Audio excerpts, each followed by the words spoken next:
always talking about how to be a high value woman or a high value man. But I want to ask you something.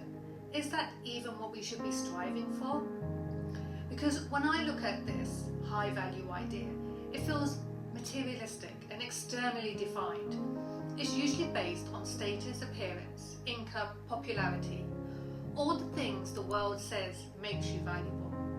But if your value depends on other people's standards, is it even yours?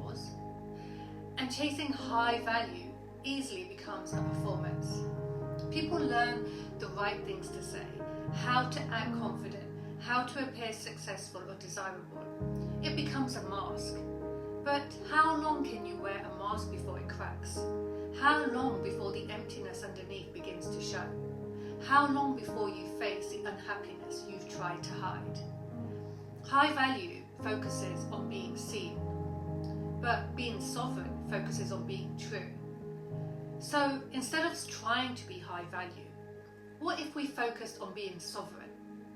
Being sovereign means being whole within yourself. It means you set your own values. You don't seek validation, you validate yourself. You're not above or below anyone. You stand in your own power. Being sovereign is not about the ego, it's about inner freedom. And yes, it requires inner work.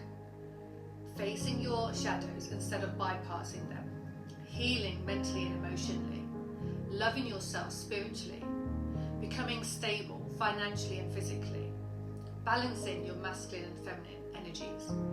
Developing your emotional intelligence and self-awareness.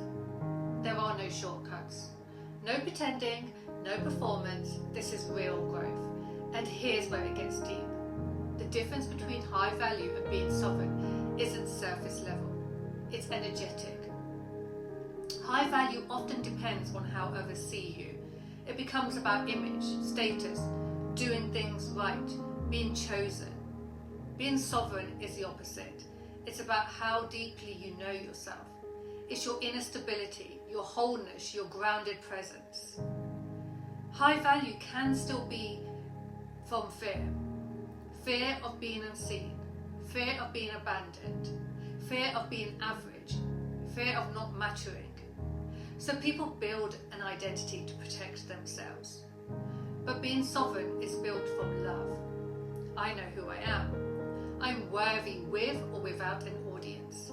I don't need to be above anyone. I choose peace over performance. And here's the magic. When you become sovereign, you naturally become everything you were trying to so hard to be. You build freedom, peace, alignment. And as a byproduct, yes, love, success, opportunities, even money will flow to you. But they won't define you anymore. You won't need material things to feel tiny moments of happiness. You won't need anyone to tell you your worth. You won't cling to people or outcomes. You'll be grounded, whole, authentic. Because when you feel complete within yourself, you don't need to prove anything. You don't need the label high value. You simply are. That is being sovereign. That is true power. That is the freedom to be your most authentic self and to honor yourself in the ways you never thought possible.